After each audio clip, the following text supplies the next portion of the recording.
Hi నమస్తే అస్సలం అయికం. ఈరోజు వీడియోలో ఒక సింపుల్ చాట్ రెసిపీని చూపించబోతున్నాను. శనగలతో చాట్ రెసిపీని చేయబోతున్నాను. హెల్తీగా చేయాలి అనుకుంటే ఈ విధంగా చేయండి, చాలా బాగుంటుంది.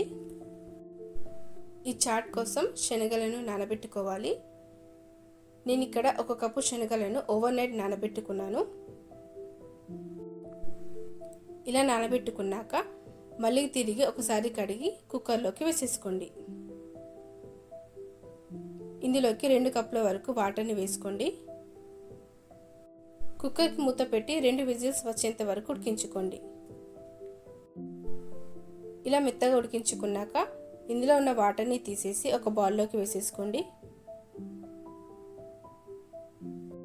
ఇప్పుడు స్టవ్ మీద ప్యాన్ పెట్టుకుని 2 టేబుల్ స్పూన్ల ఆయిల్ వేసుకోండి. ఆయిల్ వేడయ్యాక 1/2 టీ స్పూన్ ఆవాలు, 1/2 టీ స్పూన్ జీలకర్ర వేసుకోండి. ఇలా కాస్త వేగాక మీడియం సైజ్ ఉల్లిపాయల్ని చిన్నగా కట్ చేసి వేసుకోండి. ఇవి కాస్త వేగాక 1 టేబుల్ స్పూన్ అల్లం వెల్లుల్లి పేస్ట్ వేసి పచ్చి వాసన పోయేంత వరకు ఫ్రై చేసుకోండి.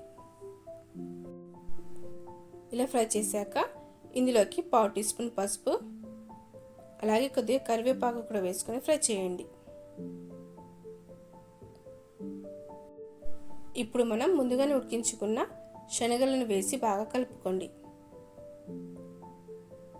ఇలా కలుపుకున్నాక ఇప్పుడు ఇందులోకి 1 టేబుల్ స్పూన్ కారం, సరిపడ సాల్ట్,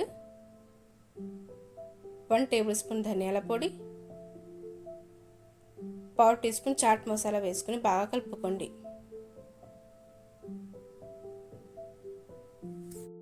ఇలా అన్నీ వేసుకున్నాక ఒక 2 నిమిషాల పాటు ఫ్రై చేసుకోండి. ఇప్పుడు లాస్ట్లో కొత్తిమీర వేసుకొని ఒకసారి కలుపుకొని స్టవ్ చేసేయండి.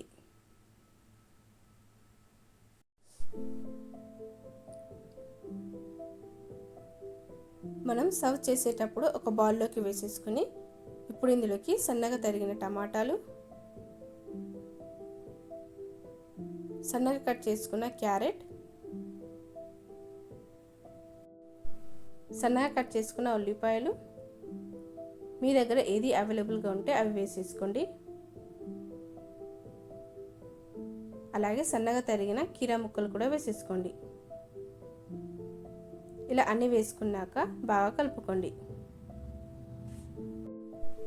అంతేనండి, simple and tasty China chaat ready అండి. వీడియో నచ్చితే తప్పకుండా లైక్ చేయండి, షేర్ చేయండి, నా ఛానల్ని సబ్స్క్రైబ్ చేసుకోండి. Thanks for watching.